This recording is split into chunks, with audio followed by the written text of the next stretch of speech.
Graham Whitaker had everything: a billion-dollar tech empire, the world's fastest car, and a room full of engineers who called him a genius. But when his luxury hypercar stalled in the middle of a crowded downtown street, none of them could fix it. Cameras rolled, people whispered, and Graham stood helpless, until a 13-year-old black boy in torn sneakers and a busted bike stepped forward and said, "I can fix it." Laughter followed, until the engine roared. What no one knew was that Jordan wasn't just some poor kid from the wrong side of town. He was a self-taught prodigy with a mind sharper than any degree and a heart built to endure. And this was the day the world found out. Just before we get back to it, I'd love to know where you're watching from today, and if you're enjoying these stories, make sure you're subscribed. The morning sun reflected off the glass towers of downtown's financial district, creating a canyon of light and shadow that Graham Whitaker navigated with practiced ease. His hypercar, a $2 million piece of engineering perfection, purred through the streets like a mechanical predator. Graham checked his Patek Philippe watch for the third time in 5 minutes. The presentation to the investment board was in 40 minutes, and everything hinged on this meeting. His company's revolutionary self-driving technology could reshape the entire automotive industry, and today he would secure the funding to make it happen. The car's engine note suddenly changed. What had been a smooth purr became a stuttering cough. Graham frowned, his hands tightening on the steering wheel as the vehicle began to shudder. The dashboard lit up like a Christmas tree, warning lights flashing in rapid succession. Smoke began seeping from the hood vents, and the acrid smell of burning electronics filled the cabin. "No, no, no," Graham muttered, wrestling the dying vehicle toward the curb. The engine gave one final, violent shudder before dying completely, leaving the hypercar stranded in the middle of the intersection of Madison and Fifth. Cars behind him immediately began honking, their drivers leaning out windows to shout colorful observations about his driving skills and choice of parking spots. Graham's assistant, Marcus, who had been following in a company SUV, was out of his vehicle before it fully stopped. The young man's usually composed face showed barely contained panic as he rushed to Graham's window. "Sir, I'm calling the tech team right now. They can have someone here in," he checked his phone, 45 minutes minimum." 45 minutes? Graham's voice carried the kind of controlled fury that made board members squirm. "The presentation is in 38 minutes. Marcus, get this thing moved. Call a tow truck, call the police, call whoever you need to call." But it was already too late. The spectacle of a hypercar dying in the middle of downtown had drawn a crowd like blood in the water draws sharks. Pedestrians gathered on the sidewalks, their phones raised to capture every moment. Within seconds, Graham could see himself reflected in dozens of screens, his frustration being live-streamed to the world. "Is that Graham Whitaker?" someone called out. "The tech billionaire?" "Yeah, that's him." "Hey, Whitaker, maybe you should have bought a Tesla instead." Laughter rippled through the growing crowd. Graham forced himself to remain calm, stepping out of the vehicle with as much dignity as he could muster. His Italian suit, worth more than most people's monthly salary, felt suddenly constraining in the humid morning air. Marcus was frantically making calls, his voice rising with each unsuccessful attempt to find immediate help. From the edge of the crowd, a young boy watched the chaos unfold. Jordan Thompson was 13 years old, though his worn, oversized clothes made him look younger. His bike, held together with duct tape and determination, had a busted chain that forced him to push it along the sidewalk. He'd been on his way to Mr. Kim's bodega to see if the old man needed any deliveries run when the commotion caught his attention. Jordan studied the smoking hypercar with the intense focus of someone who understood machines on an instinctive level. The way the smoke rose, the particular shade of gray it carried, the stuttering pattern of the warning lights still visible through the windshield, it all told him a story. His fingers itched with the familiar urge to fix what was broken. He moved closer, weaving through the crowd with practiced ease. His oversized Chicago Bulls jersey, a hand-me-down from a neighbor's older son, hung loosely on his thin frame. Someone bumped into him, nearly knocking him over, but Jordan barely noticed. His attention was locked on the car's exposed engine compartment, which Marcus had popped open in a futile attempt to diagnose the problem. "What's the kid gonna do?" A man in an expensive suit laughed, noticing Jordan's approach. "Draw it back to life with crayons? Someone call his mommy before he gets hurt." More laughter. Jordan ignored it, the same way he ignored the kids at school who mocked his patched sneakers, or the fact that he brought the same peanut butter sandwich for lunch every day. He'd learned long ago that words were just noise when you had work to do. Graham was arguing with someone on Marcus's phone when Jordan stepped into his peripheral vision. The boy stood at the edge of the car's open hood, his dark eyes scanning the engine compartment with surprising intensity. "I can fix it," Jordan said. His voice was quiet, but carried a certainty that made Graham pause mid-sentence. The crowd went silent for a moment before erupting in fresh laughter. Someone shouted, "Kid thinks he's a mechanic." Another voice added, "This ain't no bicycle, boy." Graham looked at the child properly for the first time. Torn jeans, scuffed sneakers held together with electrical tape, hands that showed the telltale signs of someone who worked with tools, small cuts, oil stains that wouldn't wash out, calluses in all the right places. The boy's eyes, though, those were what caught Graham's attention. They held none of the amusement or mockery of the crowd. They were focused, analytical, already solving the problem. "Security," Graham said quietly to Marcus, who immediately moved toward Jordan. But Jordan didn't flinch. Instead, he pointed at the engine compartment. "Your thermal management system failed. The battery cooling loop probably has a blockage, and when it overheated, it triggered the fail-safe relay. But the relay itself is fried now. I can smell it. That's why nothing's responding, even though the main systems should have cooled down by now." Graham held up a hand, stopping Marcus. The boy had just diagnosed in 30 seconds what Graham's own limited automotive knowledge couldn't parse. "You can smell a fried relay?" "Sure," Jordan shrugged. "It's different from regular burning. More metallic, like when you leave a penny on a hot stove." He leaned closer to the engine. "The relay's right there, behind the auxiliary battery pack.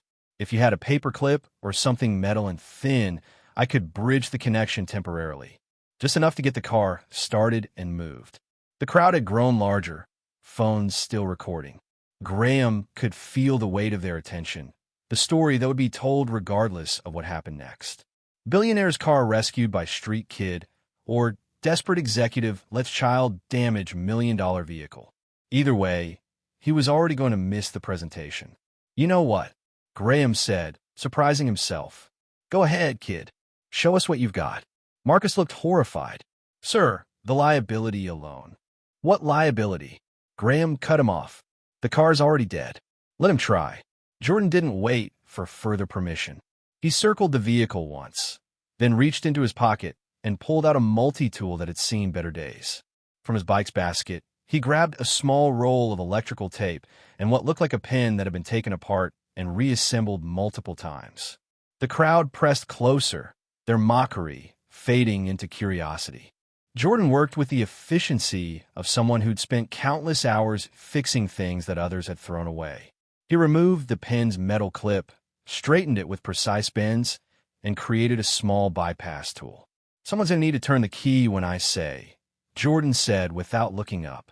Graham found himself sliding back into the driver's seat, waiting for instructions from a 13-year-old. Jordan's hands moved inside the engine compartment with surprising confidence. He located the failed relay by touch alone, his fingers navigating the maze of components like a pianist playing a familiar song. Using the modified pen clip, he carefully bridged two specific connections, holding them steady with one hand while using the other to adjust something Graham couldn't see. "Now," Jordan said calmly, "turn it to accessory mode first. Don't start it yet." Graham turned the key. The dashboard lights flickered to life, and the crowd made appreciative noises. Jordan made another adjustment, his forehead beading with sweat from concentration rather than effort. "Okay, give it a half turn more, but be ready to stop if I say." The car's computer systems began their startup sequence. Jordan watched the lights carefully, then made one final connection with his makeshift tool. "Start it." Graham turned the key fully. For a moment, nothing happened. Then, with a smooth roar that sounded like music to Graham's ears, the engine came to life. The crowd erupted in genuine applause, in amazement. Someone shouted, "Yo, did that kid just fix $1 million car with a paperclip?" Jordan stepped back, wiping his hands on his jeans. He didn't smile, didn't bow, didn't acknowledge the crowd at all. He simply began collecting his tools, preparing to return his bike as if he'd done nothing more remarkable than tie his shoes. "Wait," Graham called out, but Jordan was already pushing through the crowd. "Kid, wait. What's your name?" Jordan paused just long enough to glance back. "It'll hold for maybe 20 minutes. Get to a real shop. The relay needs replacing, and you should check the cooling system for whatever caused the blockage in the first place." And then he was gone, pushing his broken bike through the crowd that parted for him now with something approaching respect. Graham sat in his running hypercar, watching the boy disappear around a corner, his mind racing faster than his restarted engine. Marcus appeared at the window. "Sir, we could still make the presentation if we leave now." Graham shook his head slowly. "Cancel it. Cancel it." Marcus's voice cracked. "Sir, we've been preparing for months." "Reschedule it," Graham clarified. "And find that kid. I don't care what it takes. Find him." The video had 17 million views by the time Graham made it back to his office. Someone had uploaded it with the title, "Poor Kid Schools Billionaire's Entire Tech Team," and the internet had done what the internet does best, turned it into a sensation. There were already memes, remixes set to music, and frame-by-frame analyses of Jordan's repair technique by amateur mechanics and professional engineers alike. Graham sat in his corner office, the city sprawling out below him through floor-to-ceiling windows, and watched the video for the dozenth time. Each viewing revealed something new. The way the boy had diagnosed the problem without any diagnostic tools. The confidence in his movements. The complete lack of hesitation when working on a machine worth more than most houses. "His name is Jordan Thompson," Marcus announced, entering the office with a tablet full of information. 13 years old. Lives with his grandmother in Washington Park. Goes to Dunbar Middle School. No father listed on any records. Mother died when he was 7. Graham looked up from the screen. "How did you find him?" Facial recognition from the video, cross-referenced with school databases and social services records. "Completely legal," Marcus added quickly. "Public information only." Graham studied the school photo Marcus showed him. Jordan looked younger in it, uncomfortable in front of the camera, wearing what was obviously his best shirt, which wasn't saying much. "What else?" "He's unusual," Marcus said carefully. "Teachers say he's brilliant when he shows up, but his attendance is spotty. He fixes bikes for pocket money, helps neighbors with their cars, repairs appliances." There's a note here from shop teacher who says Jordan rebuilt a lawnmower engine from scratch when he was 11, without instructions. The public was already creating its own narrative around Jordan. Social media had split into predictable camps. Some claimed the whole thing was staged, a marketing stunt for Graham's company. Others called Jordan a genius who deserved better opportunities. A few suggested he'd gotten lucky, that anyone who'd watched enough YouTube videos could have done the same thing. Graham made a decision. "Clear my schedule for tomorrow afternoon. We're going to pay Mr. Thompson a visit." The Washington Park neighborhood was a different world from Graham's usual haunts. Buildings with more boards than windows lined streets where potholes had given birth to smaller potholes. Graham's black SUV looked alien here, too clean, too expensive, too much like a Target. Marcus had wanted to bring security, but Graham had refused. You don't build trust by showing up like an invading force. The apartment building where Jordan lived had seen better decades. The elevator was permanently out of service, according to a sign that itself looked decades old. Graham climbed 5 flights of stairs that creaked protests under his Italian leather shoes. The hallway smelled of old cooking and older dreams, the kind of place where hope had learned to keep its head down. Graham knocked on apartment 5C. Through the thin door, he could hear movement, a short discussion in hushed tones, then footsteps approaching. The door opened to reveal an elderly black woman with silver hair wrapped in a colorful headscarf. Her eyes, sharp and protective, assessed Graham with the kind of instant judgment that comes from years of having to read people quickly. "Mrs. Thompson?" Graham began. "Miss Loretta Thompson," she corrected firmly. "And you're that rich man from the video? The one whose car my Jordan fixed?" "Yes, ma'am." I wanted to thank him properly and talk to him about an opportunity. Miss Loretta's eyes narrowed. What kind of opportunity? Because if you're here to exploit that boy for some feel-good news story, you can turn yourself around right now. He's been through enough. Grandma, it's okay. Jordan appeared behind her, wearing the same Bulls jersey from the video. He looked smaller in his own doorway, younger, more like the child he actually was. He's not here for that.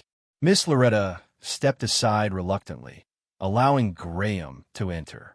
The apartment was small, but meticulously clean. Every surface showed the kind of care that came from having little and treasuring it all.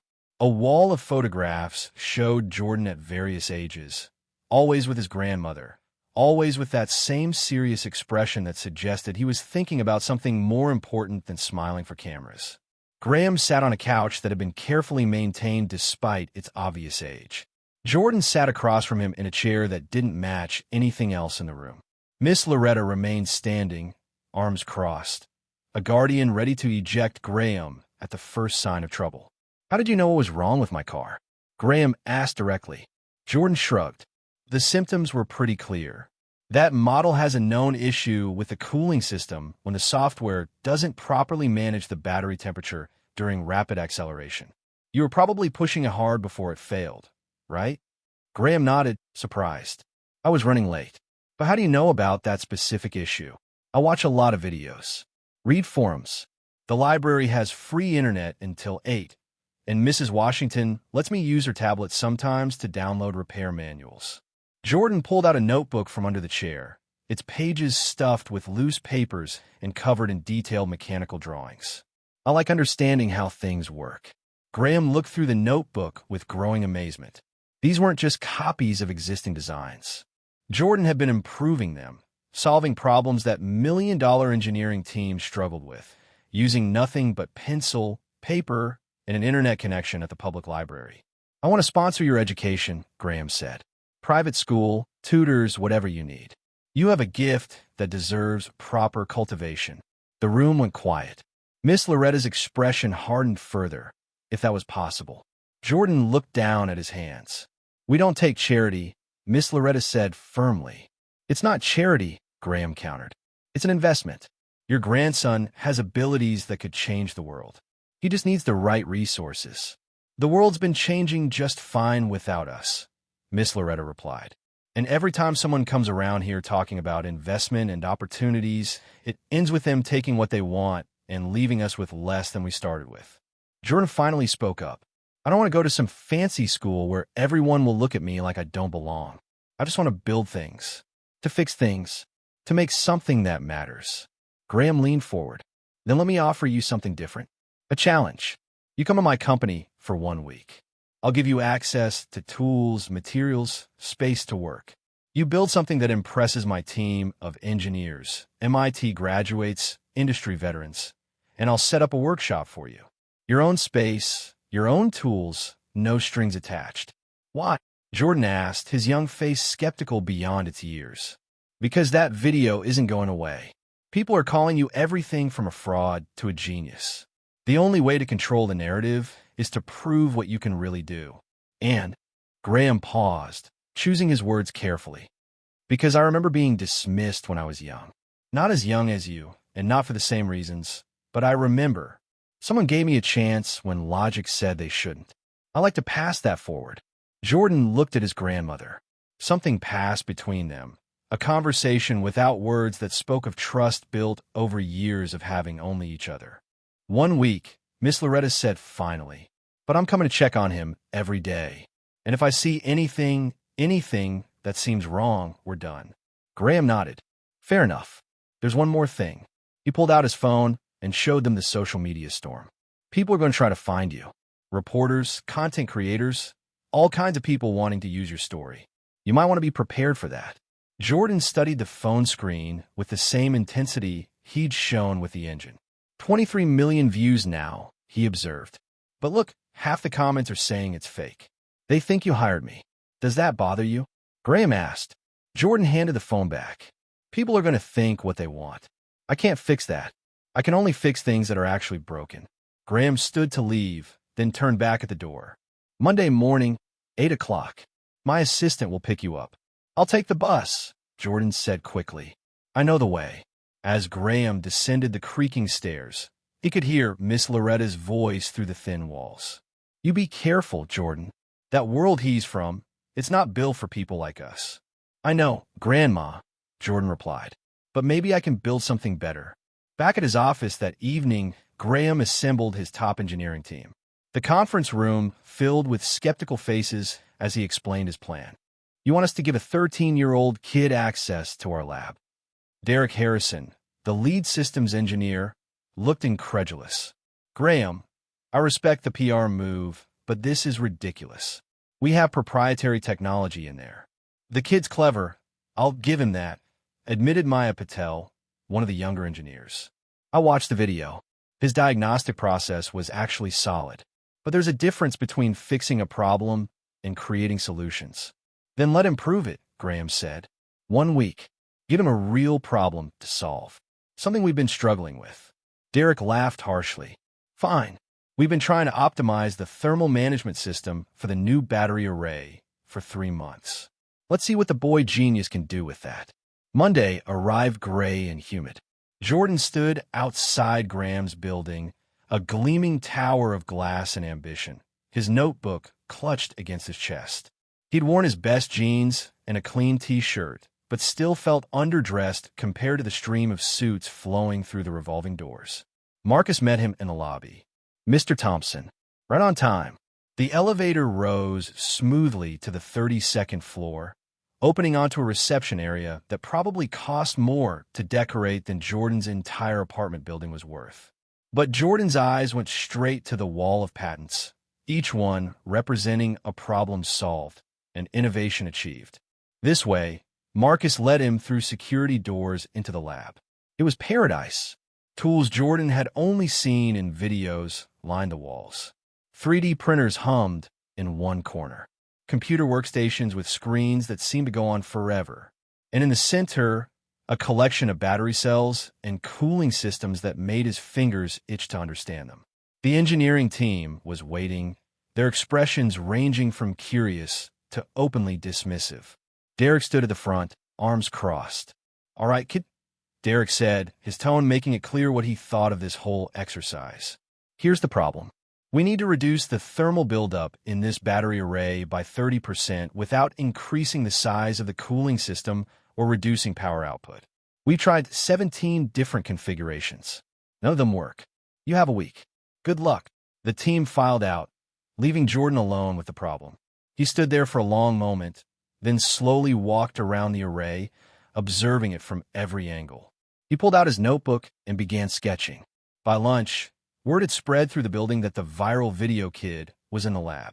Employees found excuses to walk by the glass walls, peering in at Jordan, who seemed oblivious to the attention. He had dismantled part of the cooling system and was studying each component with intense focus. Maya stopped by around 2 o'clock. You need anything? Food. Water. Jordan looked up, blinking as if remembering where he was. Do you have any thermal paste? The good kind, not the cheap stuff. Sure. She hesitated. You know Derek set you up to fail, right? This problem might actually be unsolvable with our current technology. Everything's unsolvable until it's not, Jordan replied, already turning back to his work. By Wednesday, Jordan had built 3 different prototypes, each one failing in interesting ways. But he didn't seem discouraged. If anything, each failure made him more determined. He'd covered an entire wall with equations and diagrams, creating a visual map of the problem that made several engineers stop and stare. Is that kid using advanced fluid dynamics? One whispered to another. Where would he even learn that? Graham watched from his office through the security cameras. Jordan worked with a focus that reminded him of himself at that age, though he'd been in college, not middle school. The boy took breaks only when his grandmother arrived with food, the two of them eating together in the lab, while she asked questions about what he was building. Thursday afternoon, Jordan made a breakthrough. Instead of trying to reduce the heat after it was created, he redesigned the battery's discharge pattern to create less heat in the first place. It was elegant, simple, and something none of the MIT graduates had considered. It won't work, Derek said flatly when Jordan presented the idea. The discharge pattern is optimized for power delivery. Change that, and you lose efficiency. Not if you cascade the discharge across multiple cells in a rotating pattern, Jordan countered, pulling up his calculations. Look, each cell only works at maximum for 30% of the time, but the overall output remains constant. Less heat per cell, same total power. Maya leaned forward, studying the numbers. That's actually brilliant. It's like having 3 batteries taking turns instead of 1 battery, working 3 times as hard. Derek's face reddened. It's theoretical. Building it is another matter entirely. Give me until tomorrow, Jordan said quietly. He worked through the night. Graham, unable to sleep, came to the office at 3 in the morning to find Jordan still there, carefully assembling his prototype with the patience of a watchmaker. The security guard mentioned that the boy had been there all night, refusing to leave even when the building officially closed. You should go home, Graham said. Get some rest. Jordan looked up, his eyes red with exhaustion, but bright with purpose. It's almost done. Just need to calibrate the controller. He paused. My mom used to say that the best ideas come when everyone else is asleep, when the world is quiet enough to hear yourself think. Graham sat down nearby, watching Jordan work. Tell me about her. She fixed things too. Cars, mostly. Taught me that everything broken is just a puzzle waiting to be solved. Jordan's hands never stopped moving as he talked. She died when I was 7. Cancer. Couldn't fix that. I am sorry. Jordan shrugged. Grandma says Mom will be proud that I'm carrying on her work. He made a final adjustment and stepped back. Want to see if it works? Together, they ran the prototype through its paces. The temperature readings stayed 35% below the baseline. The power output remained constant. It worked. When the engineering team assembled Friday morning for Jordan's final presentation, the skepticism was palpable. Derek, in particular, seemed ready to pounce on any flaw. But as Jordan walked them through his solution, explaining each decision with clear logic and hard data, the room grew quiet. The cost increase would be minimal, Jordan concluded, maybe 3% per unit. But the efficiency gain and reduced cooling requirements would save more than that in the long run. Run the simulation again, Derek demanded. They ran it 5 times. It worked every time. Maya started clapping, slowly at first, then others joined in. Even Derek, grudgingly, had to admit the solution was elegant. Graham stood in the back, watching Jordan handle the questions with growing confidence. So what now? Jordan asked when the presentation ended. Do I get my workshop? Graham smiled. You get more than that. You get to keep working on this. We're going to patent this design with you listed as the lead inventor. And yes, you get your workshop. But I have a feeling that's just the beginning. As Jordan packed up his notebook, now filled with new ideas and possibilities, Graham noticed something different about him. He stood a little taller, spoke a little louder. Not arrogant, just present, like he'd finally found a space where he belonged. The video of Jordan fixing the car had gone viral because people love the story of an underdog making good. But Graham knew the real story was just beginning. The boy with no resume had just out-engineered a room full of degrees. And this was only week 1. The following Monday morning arrived with Jordan standing in Graham's private lab, his innovative battery design now being tested at scale by the full engineering team. The success of his prototype had shifted something fundamental in how the company viewed him, though not everyone was pleased about it. Jordan carefully arranged the components for his next project on the workbench. Over the weekend, he'd filled another notebook with designs for something even more ambitious. A hybrid engine that used kinetic feedback from the vehicle's movement to boost energy efficiency. It was the kind of thing he'd been sketching for months in the margins of his school notebooks, refining during those long evenings at the library. You're really going to attempt that? Maya asked, looking over his shoulder at the complex diagrams. She'd arrived early specifically to see what Jordan would work on next. Why not? Jordan replied, his hands already selecting tools. The principle is sound. When a car breaks, all that kinetic energy just turns into heat and disappears. But what if we could capture it? Not just the basic regenerative braking everyone uses, but really capture it, store it, and feed it back into acceleration. Maya pulled up a chair. Our team spent 8 months on something similar last year. We couldn't get the energy conversion efficient enough to make it worthwhile. That's because you were thinking like engineers, Jordan said, then caught himself. I mean, no offense. None taken. What do you mean? Jordan grabbed a marker and started drawing on the whiteboard. Engineers learn the right way to do things. But sometimes the right way is just the way everyone agrees on, not the best way. Look, he sketched out a traditional energy recovery system. This is what everyone builds. Linear. Energy goes from motion to battery to motion again. But what if we made it circular? As he explained his concept, Maya found herself leaning forward. The kid was describing something that shouldn't work according to everything she'd learned at MIT, but his math was solid. More than solid, it was elegant. Derek Harrison walked in just as Jordan was finishing his explanation. His face darkened when he saw Maya's expression of genuine interest, filling the kid's head with impossible dreams. Patel? Actually, Derek, you should look at this. I don't need to look at anything. Derek cut her off. The boy got lucky once. That doesn't make him an engineer. It definitely doesn't mean we should waste resources on his fantasies. Jordan turned from the whiteboard, meeting Derek's glare steadily. It's not a fantasy if I can build it. You can't. Give me 2 weeks. Derek laughed, but was sharp without humor. You know what? Fine. 2 weeks. But when you fail, and you will fail, you're done playing in our lab. After Derek stormed out, Maya shook her head. You shouldn't have taken that bet. He's going to make sure you fail. How can he do that? Jordan asked, genuinely puzzled. You really don't know how this world works, do you? Maya's expression softened. Derek's been lead engineer here for 5 years. He has access to everything, including your project. He could sabotage it, withhold resources, reassign me, so you don't have help. Then I'll build it anyway. Jordan interrupted. My mom used to say that obstacles are just opportunities to be more creative. That afternoon, Graham called Jordan into his office. The view from the 32nd floor still made Jordan's stomach flutter. All that space, all that possibility spread out below. I've been trying to get you into Preston Academy, Graham said without preamble. It's the best technical prep school in the state. Their graduates go straight to MIT, Caltech, wherever they want. Jordan shifted uncomfortably. I don't need a fancy school. You need proper education. You're brilliant, Jordan, but brilliance without foundation is like building a skyscraper on sand. Graham pulled up the school's website on his monitor.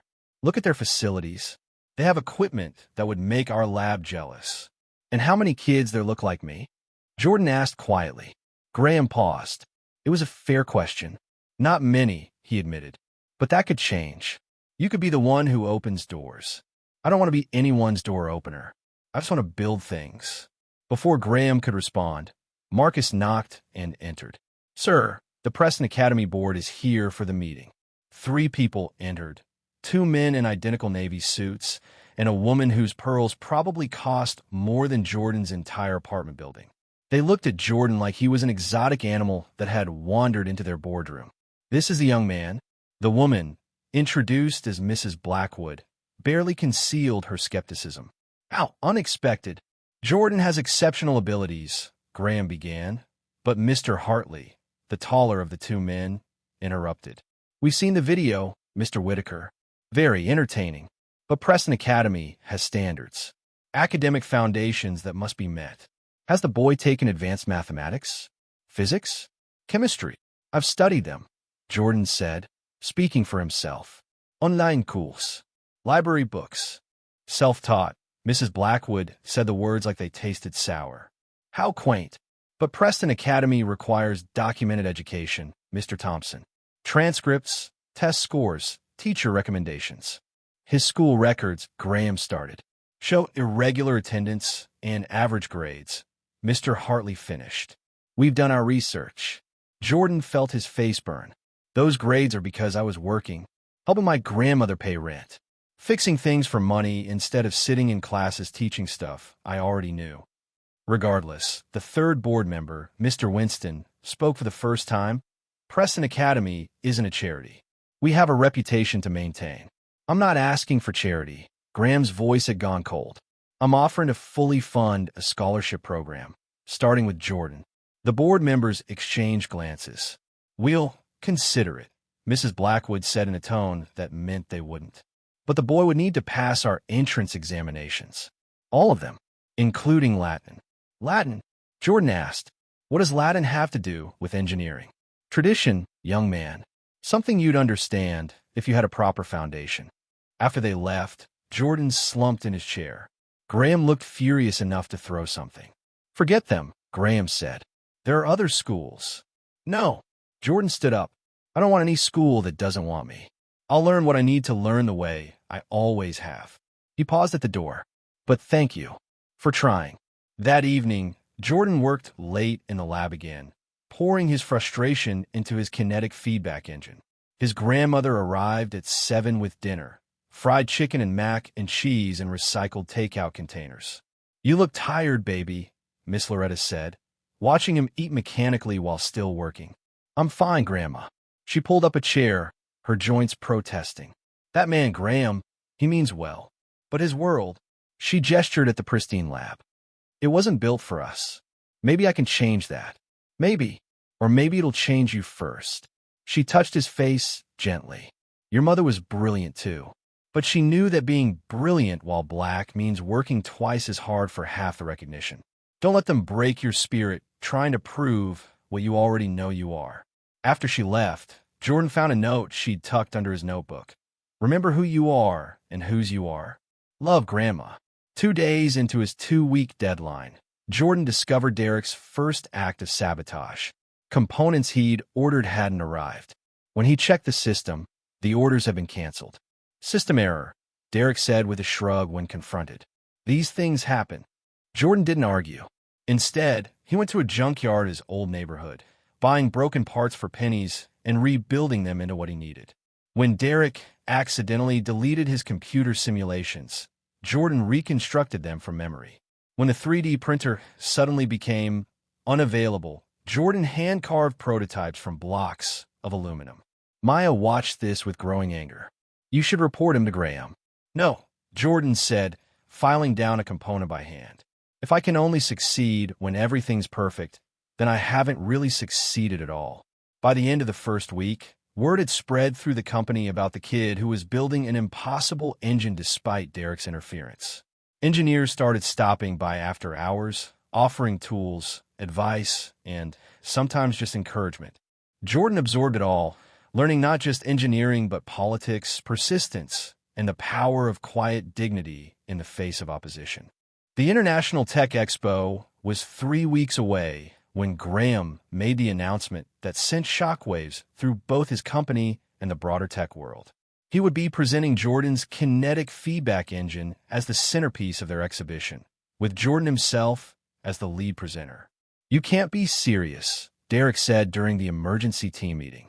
"We're going to put a 13-year-old kid on stage at the most important tech event of the year." "The engine works," Graham replied simply. "Jordan's tests show 40% efficiency improvement over anything currently on the market. That's not just an incremental advance. It's a paradigm shift." "Built by a child," Derek spat. "Built by a genius who happens to be young," Maya corrected.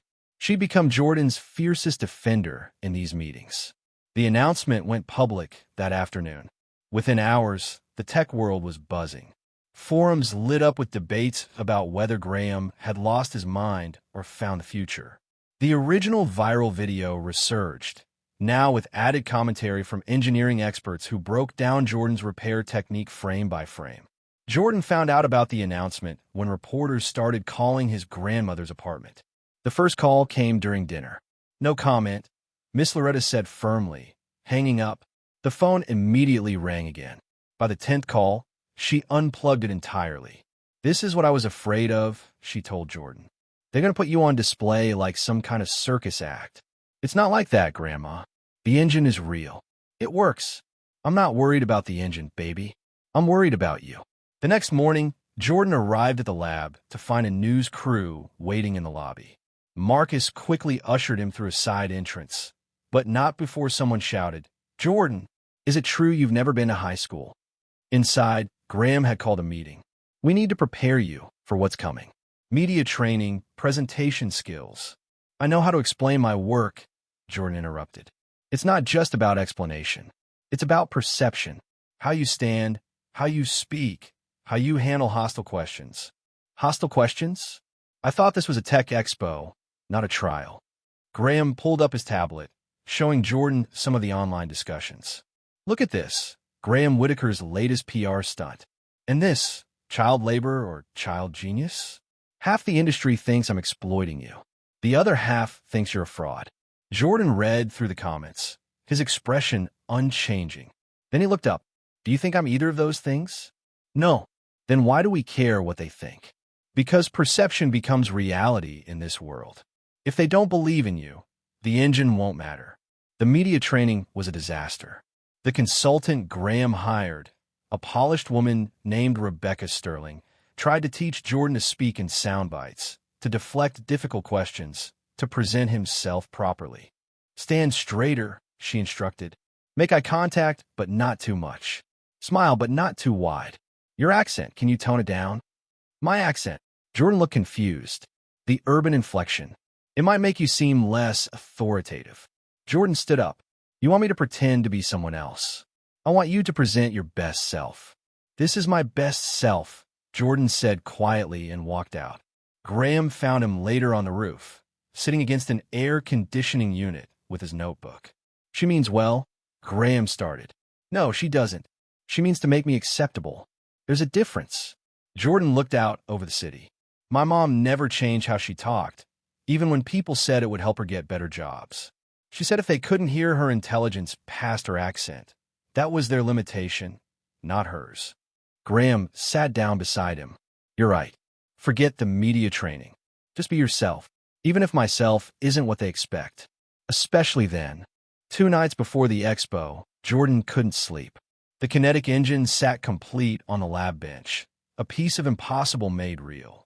He ran his hands over its surfaces, feeling every joint, every connection he'd crafted despite Derek's sabotage, despite the doubters, despite everything. His phone buzzed. A text from a number he didn't recognize. Check your email. The email contained a single link to a blog post that had just gone live.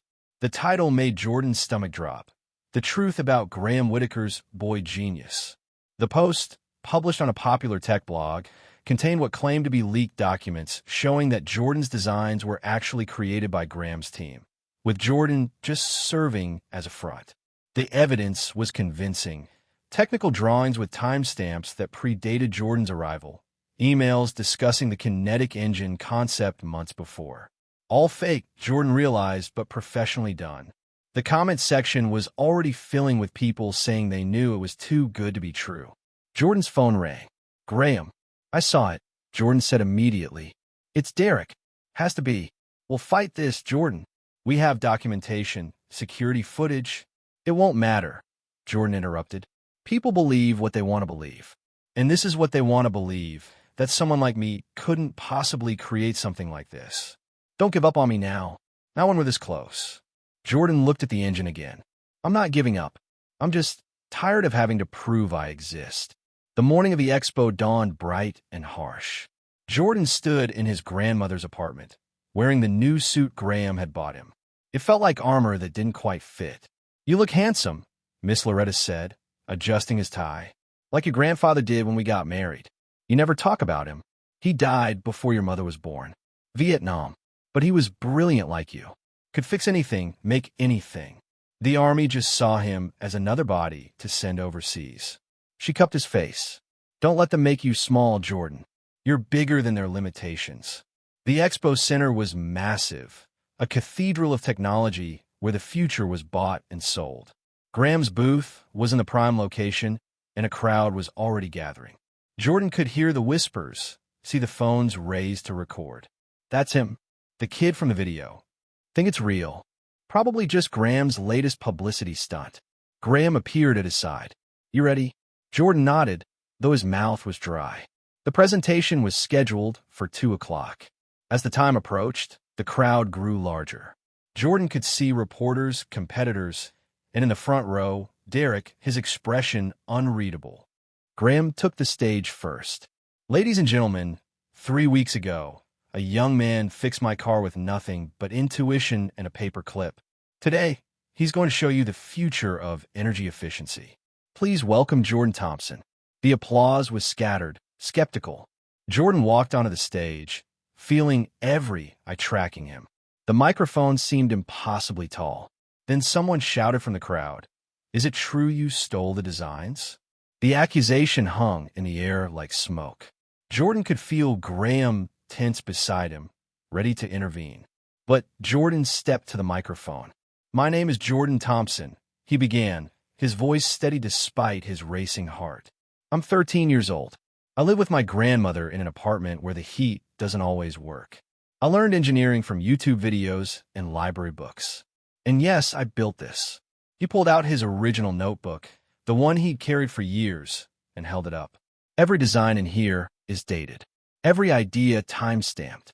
Not because I thought I need to prove anything, but because that's how my mom taught me to work. Document everything because memory fails, but paper remembers." He opened to a page dated 18 months ago, showing the first crude sketch of the kinetic feedback concept.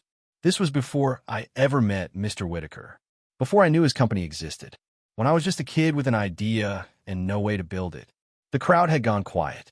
Jordan continued, his voice gaining strength. "You want to know if I stole this?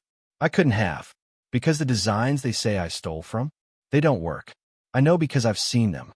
They're linear, traditional, exactly what you'd expect from engineers trained to think inside the box." He turned to the engine display. "This works because it thinks in circles, not lines. Because it comes from someone who had to make broken things work, not someone who could always afford new parts.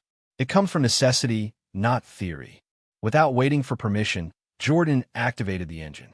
It hummed to life, nearly silent, efficient beyond anything the industry had seen. The display showed the energy recovery rate, 43%, even better than the tests.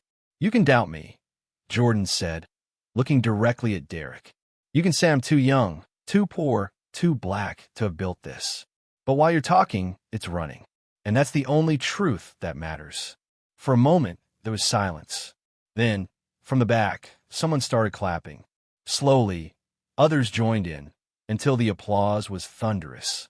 But Jordan wasn't finished. He pulled up his computer simulation on the main screen. "I'm going to walk you through exactly how this works. Every equation, every design choice, every failure that led to success. Because real innovation isn't magic. It's work, and I've got nothing to hide." For the next hour, Jordan taught. He explained concepts that had stumped PhD engineers, but in language that made sense to everyone. He showed his failures, his iterations, his process. He answered every question, no matter how skeptical, with patience and precision. When it was over, the crowd wasn't just applauding. They were on their feet. Graham watched with pride as journalists rushed forward, not with gotcha questions, but with genuine curiosity. But Derek had one more card to play.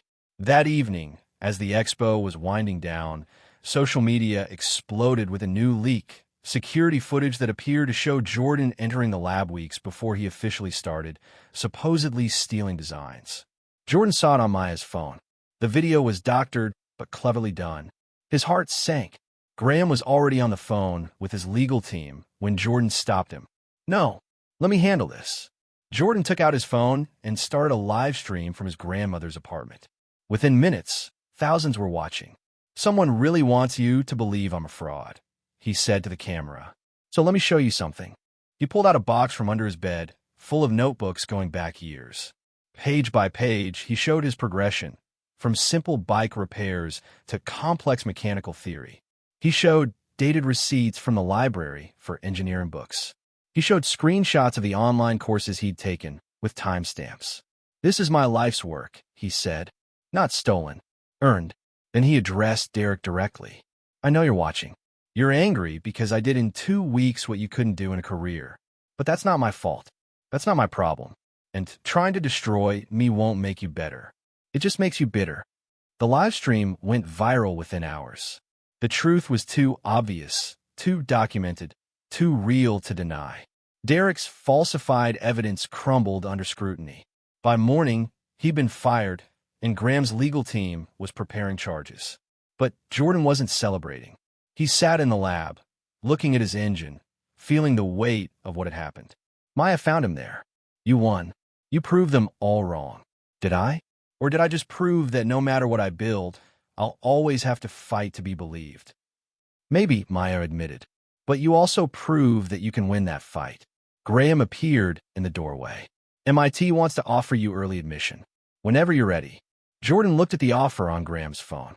Then he looked at his engine, his notebooks, his hands that had built impossible things. Not yet, he said. I've got more to build first. And more to prove. Not to them, to myself. The weeks following the tech expo transformed Jordan's life into something unrecognizable. His phone, once silent except for his grandmother's calls, now buzzed constantly with interview requests. University recruiters and tech companies wanted to hire a 13-year-old consultant. A documentary crew from Netflix had reached out 3 times, and someone had started a Wikipedia page about him that Jordan refused to read. Graham's office had become Jordan's refuge from the chaos. He spent his days there working on refinements to the kinetic engine, trying to ignore the weight of everyone watching him. Yale wants to fly you out, Marcus announced, entering with a stack of mail. Harvard's offering a full scholarship starting at 15.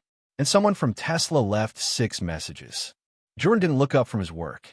Tell them all no thank you. You can't say no to everyone forever, Graham said, reviewing the offers. These are opportunities kids dream about. Kids who want those dreams, Jordan corrected. I just want to build things without everyone staring at me. The staring had become unbearable. At the grocery store with his grandmother, people recognized him and took photos. At the library, whispers followed him through the stacks. Even in his own neighborhood, where he'd always been just Jordan, he'd become something else, a symbol, a story, a thing to be discussed rather than a person to be known. Maya noticed the change in him. Where once Jordan had been eager to explain his ideas, now he worked in silence. His notebooks, previously left open on any available surface, were now kept locked in a drawer. You okay? She asked one afternoon, finding him staring at his computer screen without really seeing it. Someone wrote an article about how I'm proof that anyone can succeed in America if they just work hard enough, Jordan said quietly. Like systemic poverty is just about not try hard enough. Like I'm not lucky to have met Graham, to have been in the right place at the right moment. You're not just lucky. You're brilliant. So was my mom. She died fixing cars for $8 an hour because no one would look past where she came from. Jordan closed his laptop. They want me to be proof of something that isn't true. And if I fail, I prove the opposite, that people like me really can't make it. The pressure was taking its toll in other ways, too. Jordan had been invited to join Preston Academy after all. The board had reversed their decision after the expo, suddenly discovering he was exactly the kind of diverse talent they wanted to cultivate. The acceptance letter had arrived with great fanfare, photographers present to capture Graham and Jordan shaking hands with Mrs. Blackwood. Jordan's first day at Preston was a disaster. He arrived in his best clothes, which were still obviously from discount stores. His backpack was the same one he'd used for 3 years, held together with safety pins. The other students, arriving in cars that cost more than houses, looked at him like he was an exhibit. In advanced physics, the teacher introduced him as our celebrity student and asked him to share his inspiring story with the class. Jordan mumbled something about just wanting to learn and spent the rest of the period feeling 30 pairs of eyes boring into his back. At lunch, he sat alone until a group of students surrounded his table. But they didn't want friendship. They wanted to know if he could help with their college applications, if being seen with him would look good on their social media, if the rumors about him building a new kind of engine were true. You're like actually poor, right? One girl asked, as if poverty was a fascinating medical condition. What's that like? Jordan left campus at lunch and didn't go back. You can't just quit, Graham argued when Jordan told him. I'm not quitting. I am choosing. There's a difference. Jordan pulled out his notebook, showing pages of new designs. I can learn everything I need online and in your lab. I don't need to perform my poverty for rich kids' entertainment. The blog situation got worse. Maya, who'd been Jordan's staunchest defender, gave an interview to Tech Weekly that was supposed to be about women in engineering. But the journalist had twisted her words, pulling quotes out of context to create a different narrative. The headline read, "Graham Whitaker's engineer says boy genius have a lot to learn." The article quoted Maya, saying Jordan was just a kid who would need real engineers to implement his ideas properly. What Maya had actually said was that Jordan, despite being just a kid, had ideas that challenged real engineers to think differently. But nuance didn't generate clicks. Jordan found Maya crying in the lab bathroom. "I didn't mean it like that," she said. "They twisted everything. I was trying to defend you, to say that age doesn't determine ability, but they made it sound like." "I know," Jordan said simply. "It's not your fault." But something had shifted between them. Maya, who'd worked for years to be recognized in a male-dominated field, suddenly found herself invisible next to a 13-year-old boy. Her own innovations, her contributions to making Jordan's engine actually manufacturable, were forgotten. She was just the engineer who helped the kid. The resentment she tried to suppress leaked out in small ways. She stopped offering suggestions. She worked on her own projects when Jordan was in the lab. She started leaving early. Jordan noticed, but didn't know how to fix it. He could repair engines, but not relationships fractured by fame he'd never wanted. Then came the corporate pressure. Graham's investors wanted to fast-track the kinetic engine to market. They saw dollar signs, IPO potential, a chance to dominate the electric vehicle market. But they also wanted to minimize Jordan's involvement. "He's a liability," board member Richard Stone explained during a tense meeting Jordan wasn't supposed to hear, but did because the conference room walls were thin. "A minor can't sign contracts. He can't do press tours. And frankly, the optics of a child being the face of our innovation makes us look like we're exploiting him." "Jordan invented this technology," Graham argued. "We're not cutting him out. We're not cutting him out. We're protecting him. And the company. We'll give him a nice payout, set up a college fund. Everyone wins." Jordan heard Graham's fist hit the table. "He keeps his rights to the patent. Non negociable. Then maybe we need a CEO who understands negotiation better."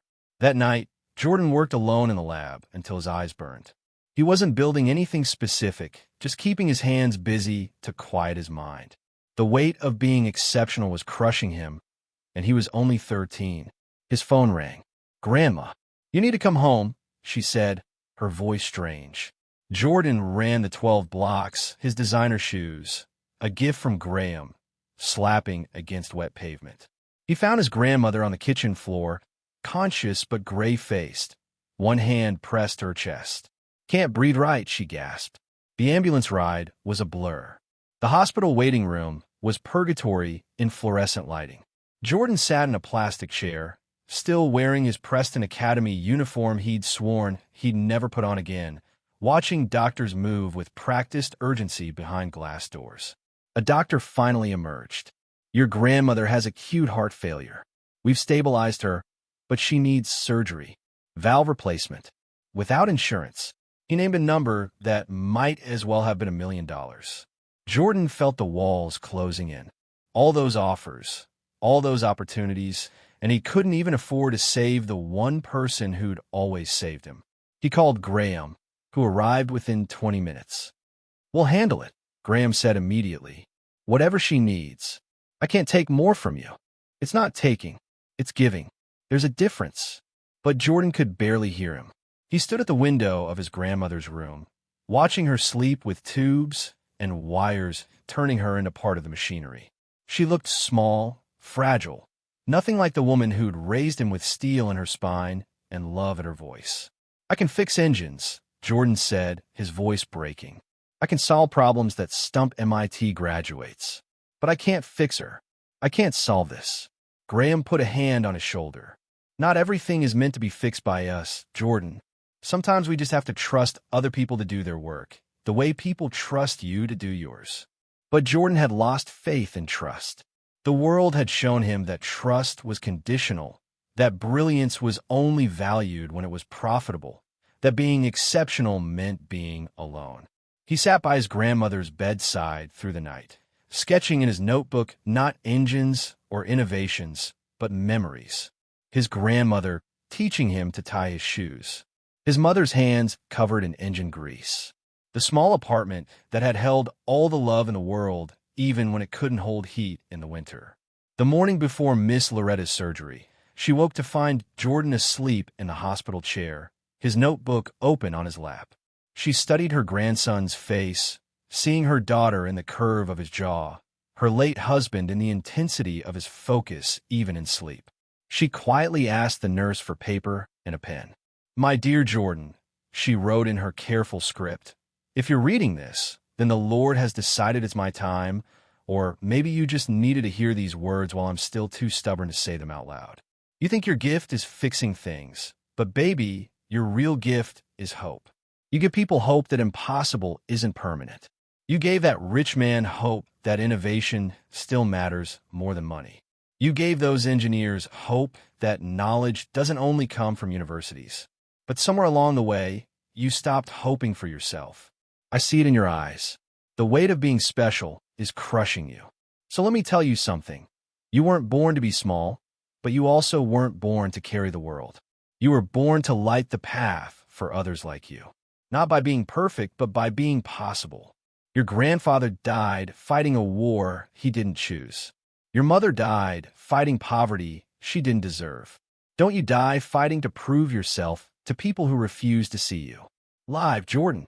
Build. Create. But most of all, choose joy. Choose it fierce and choose it daily. You're my heart walking around outside my body. Whatever happens, know that you were loved before you were brilliant. And you'll be loved long after the world forgets what you built. All my love, Grandma." She folded the letter and tucked it under Jordan's notebook just as he stirred awake. "Morning, baby," she said softly. "How are you feeling?" "Like I'm about to get a fancy new valve and outlive everyone." She squeezed his hand. "Graham's been by. He's a good man. He's trying to protect me from his board. Maybe you should let him." Before Jordan could respond, Graham himself appeared in the doorway. "Surgery's in 2 hours. The best cardiac surgeon in the state is flying in." "I don't need the best," Miss Loretta protested. "Yes, you do," Graham and Jordan said in unison. After they wheeled Miss Loretta to surgery, Graham took Jordan up to the hospital's roof. The city spread below them, morning light turning windows into mirrors. "I need to show you something," Graham said, pulling out his phone. He showed Jordan a video of a workshop in Detroit where kids were building robots using a simplified version of Jordan's kinetic feedback principle. "They're calling themselves the Spark Club."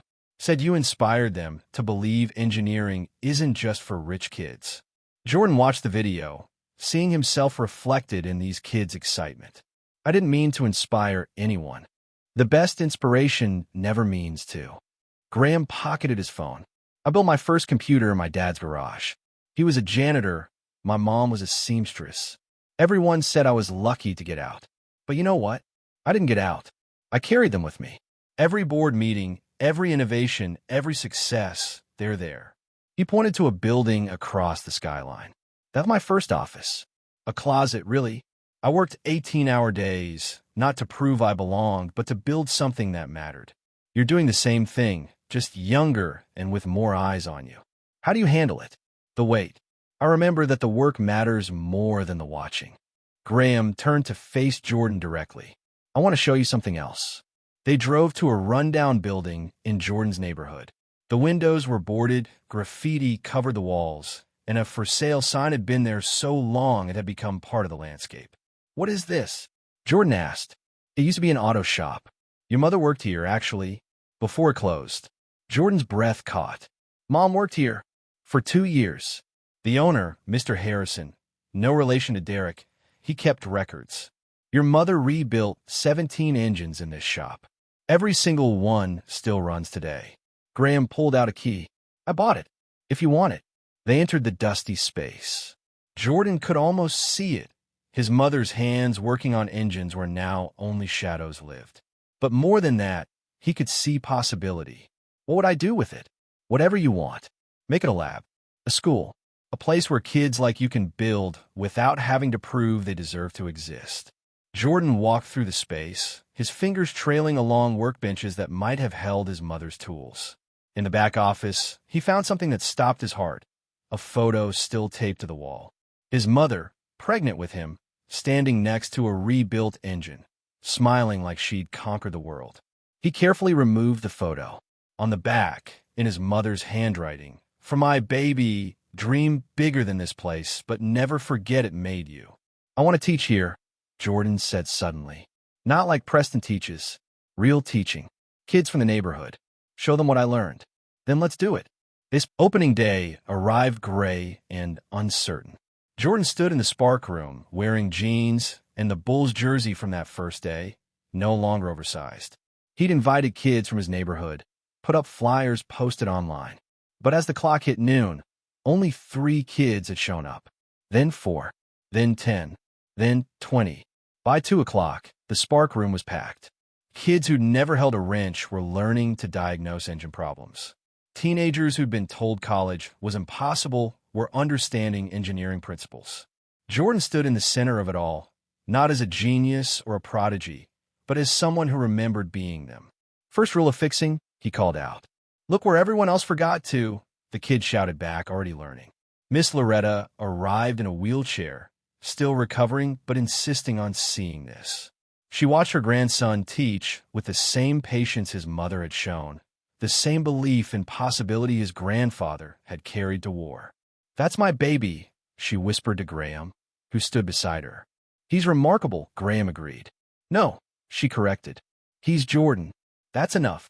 As the afternoon wore on, Jordan felt something shift. The weight of genius hadn't disappeared, but it had transformed into something else. Purpose. He wasn't just building engines anymore. He was building futures. A young girl, maybe 9, tugged on his shirt. "Mr. Jordan, I can't make this work." She held up a simple circuit that wouldn't close. Jordan knelt beside her, remembering being 13 and afraid to fail. "That's okay. Not working is just the first step to working. Let's figure it out together." As he helped her trace the problem, he caught sight of his reflection in a polished piece of metal.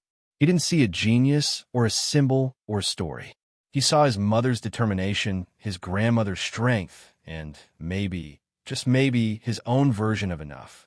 The Spark room's lights stayed on until well past dark. Young voices excited about possibilities they'd never imagined.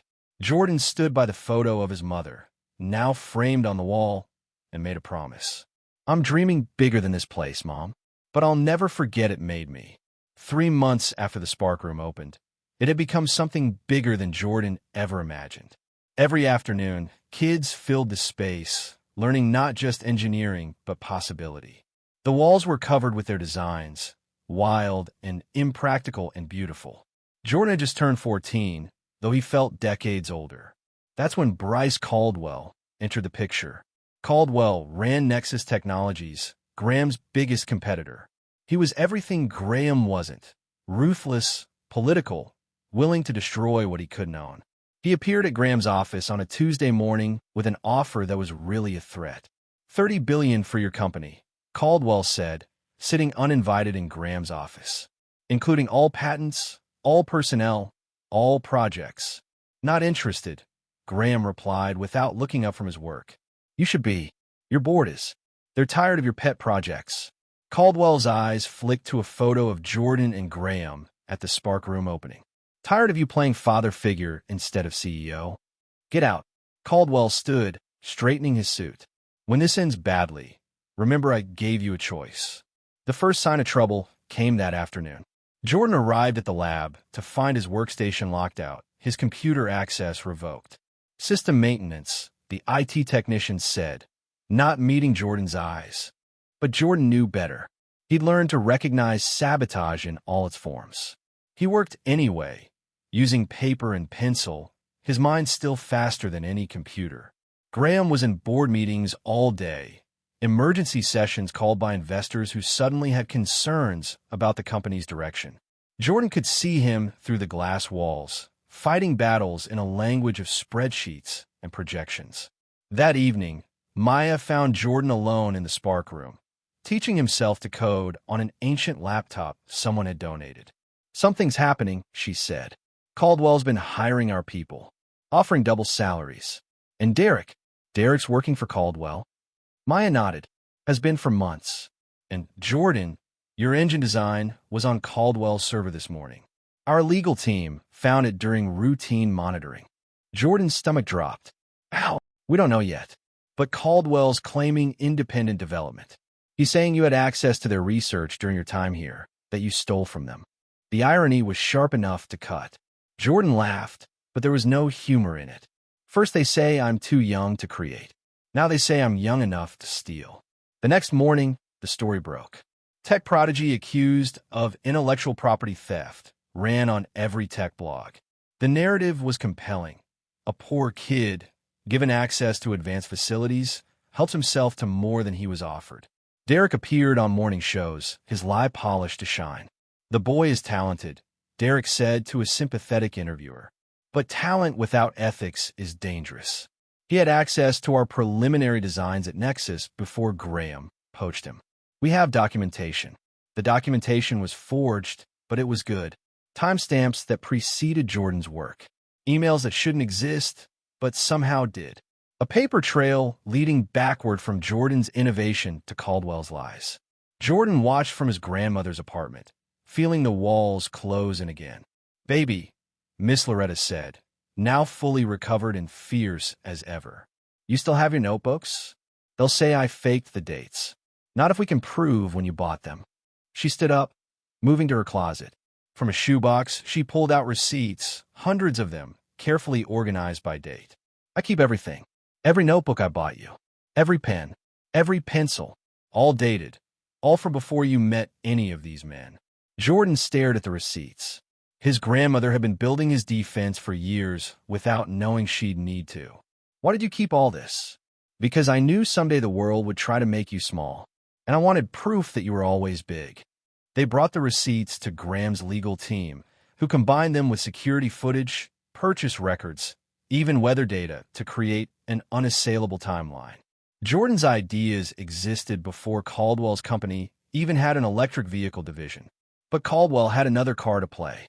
Jordan was scheduled to demonstrate his clean energy bike engine at a community event in his neighborhood. It was meant to be a celebration, showing kids from the Spark Room what they could build toward. Local news would be there. Community leaders. Everyone who mattered to Jordan. The morning of the demonstration, Jordan arrived to find his prototype disassembled. Not broken. That would have been too obvious. But subtly sabotaged. Connections loosened. Calibrations shifted. Designed to fail spectacularly and publicly. We should cancel, Maya said, checking the components. No. Jordan's jaw set with determination he'd inherited from generations of people who'd been told to give up. They wanted to hide, to run. That's not happening. He spent the next 3 hours rebuilding, recalibrating, checking every connection twice. Kids from the Spark Room arrived early to help, their small hands working alongside his, their faith in him absolute. Mr. Jordan, one boy said, someone saying online you're a thief. Do you think I am? The boy considered this seriously. No, thieves take. You only give. The demonstration was set for 2 o'clock. By 1:30, the community center was packed. Jordan could see cameras protesters Caldwell had somehow organized, and in the back, Derek himself, smirking like he'd already won. Graham pushed through the crowd to reach Jordan. You don't have to do this. We can fight them in court. Courts don't change minds, Jordan replied. Actions do. 2 o'clock came. Jordan stood before the crowd, his clean energy bike engine on display. He could feel the hostility from some, the hope from others, the weight of being 14 and having to defend his right to create. My name is Jordan Thompson, he began, his voice carrying over the noise.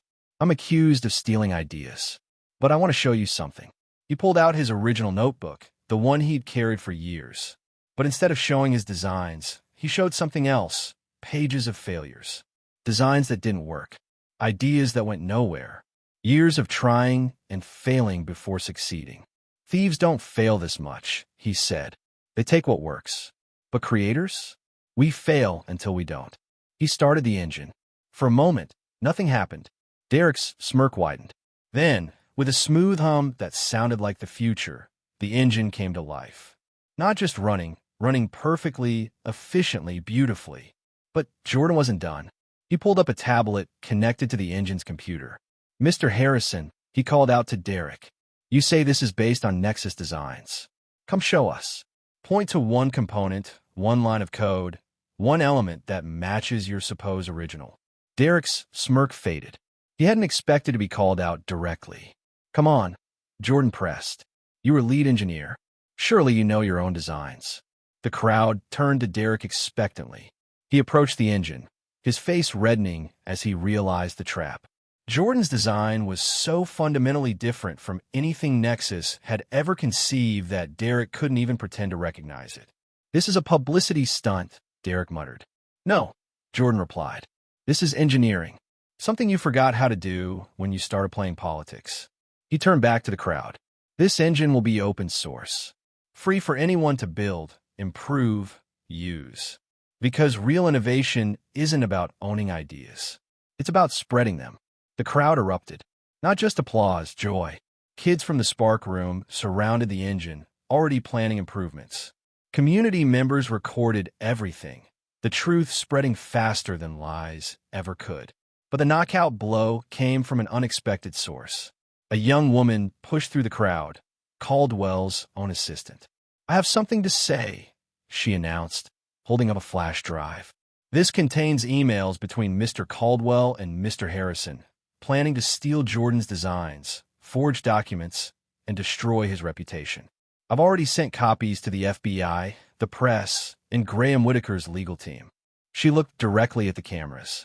I've watched Mr. Caldwell destroy 3 young inventors before Jordan. I won't watch it happen again. The revelation exploded across social media in real time. Within hours, Caldwell was under federal investigation.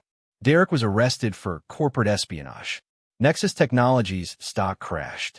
That evening, Jordan sat in the Spark Room, exhausted but unbroken. Graham found him there, staring at his mother's photo. You won, Graham said. Did I? Or did I just survive? Jordan turned to face his mentor. How many others didn't? How many brilliant kids got crushed before they could create? That's why the Spark Room matters. That's why you matter. You're changing the system, not just working within it. Jordan nodded slowly. The engine patent, I want to sign it over to the Spark Room. Let fund more centers, more kids, more chances. That patent is worth millions. Then it'll fund a lot of chances. 6 months later, Jordan's clean energy bike engine powered lights in villages across Ghana, fans in schools in India, and medical equipment in clinics in rural Alabama. The open-source design had been improved by engineers worldwide, each iteration shared freely, building on Jordan's foundation. Jordan turned 14 quietly, refusing Graham's offer a party. Instead, he spent his birthday teaching 9-year-olds how to build their first motors in the Spark Room, which had expanded to 3 locations in Chicago. Mr. Jordan, a girl named Aisha asked, her hands covered in grease. Were you scared when you fixed that rich man's car? Jordan smiled, remembering that morning that now felt like a lifetime ago. Terrified. But fear and courage aren't opposites. They're partners. I don't understand. You can't be brave without being scared first. Otherwise, you're just confident. MIT had renewed their offer, this time with a program designed specifically for Jordan. He could attend part-time, design his own curriculum, start whenever he felt ready. It's everything you wanted, Graham said, reviewing the offer in his office. On your terms. Is it what I wanted, or what everyone expects? Jordan set the letter aside. I'm already learning, already building, already teaching. Why'd I need their validation? You don't, but you might benefit from their resources. Maybe, when I'm ready. But right now, the Spark Room needs me more than I need MIT. The documentary crew that had been following Jordan for months was wrapping up their filming. They'd captured everything. The triumph at the expo, the sabotage attempts, the community rising to defend one of their own. But the moment that made the final cut was quieter. It was Jordan sitting with Miss Loretta on their apartment's fire escape, the city spread below them in the evening light. You proud of me, Grandma? He asked. I was proud of you before you fixed a single thing, she replied. Pride isn't about what you do. It's about who you are. And you, my dear boy, are exactly who you're supposed to be. The documentary would go on to win awards, but Jordan never watched it. He was too busy building. One morning, a letter arrived that stopped Jordan cold. It was from an engineering firm in Detroit, They'd found 17 engines his mother had rebuilt, all still running, all with her signature carved tiny in the metal. They wanted to create a memorial scholarship in her name. Jordan traveled to Detroit with Graham and Miss Loretta. Standing in the warehouse, surrounded by his mother's work, he understood something fundamental. Legacy wasn't about being remembered. It was about what kept running after you were gone. She would have been so proud, Miss Loretta whispered. She is proud, Jordan corrected. Every engine still running is her pride in motion. Back in Chicago, the Spark Room had become a movement. Kids who'd been written off were building impossible things. A 12-year-old had designed a water purification system. A 10-year-old had created a new kind of solar cell. They weren't just learning engineering.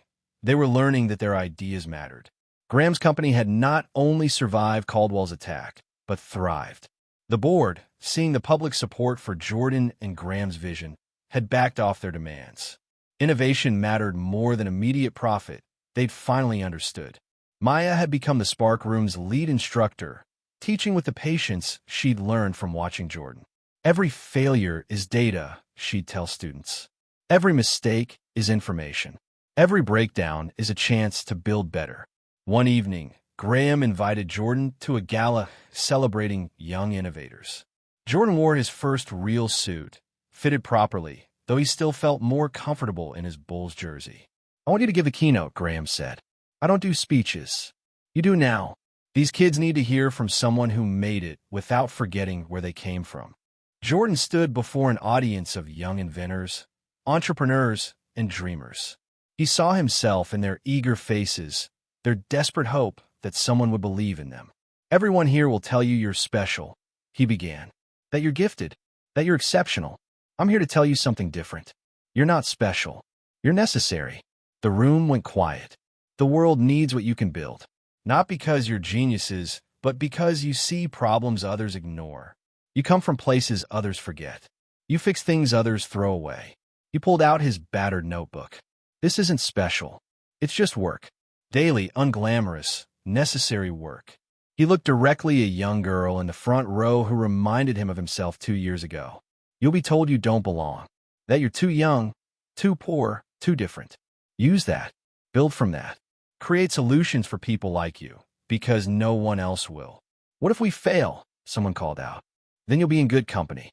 "I fail every day. Failed this morning, actually. Tried to make breakfast and burned everything." Laughter rippled through the room. "But breakfast isn't why I'm here. I'm here because I failed forward. Because every broken thing taught me to fix the next thing better." After the speech, young inventors surrounded Jordan, not for selfies, but for advice. He gave it freely, remembering when knowledge was all he'd had to share. A year passed. The Spark Room had 20 locations across 5 states.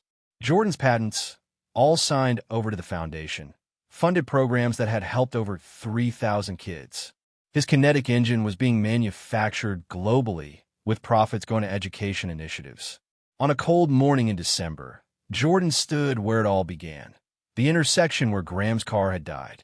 The spot looked the same, but everything else had changed. Graham stood beside him, both of them quiet in the morning bustle. "Any regrets?" Graham asked. "No, maybe one." Jordan pulled out his phone, showing Graham a design he'd been working on. "I want to build something that doesn't just fix problems, something that prevents them." "What kind of something?" "A car that can't break down. Not won't, can't. Self-diagnosing, self-repairing, self-improving. A car that learns." Graham studied the design. "That's impossible." Jordan grinned, the same expression he'd worn holding a paper clip and facing a dead hypercar. "Everything's impossible until it's not." They walked back to the office, discussing possibilities. Jordan was 15 now, taller but still slight, still carrying his notebook, still wearing secondhand clothes by choice rather than necessity. "MIT called again," Graham mentioned. "They'll keep calling. And when I'm ready, I'll answer. But not to learn what they want to teach what they need to learn." That afternoon, Jordan returned to the Spark Room to find it full of kids building their own impossible things. A boy was explaining his perpetual motion machine that wouldn't work but showed beautiful ambition. A girl had created a new type of battery using kitchen chemicals. Another group was building a robot from recycled phones. Jordan moved among them, offering guidance, but mostly just witness. This was his real engine, not the one that converted motion to power, but the one that converted potential to possibility. His phone buzzed. Another interview request. Another university offer.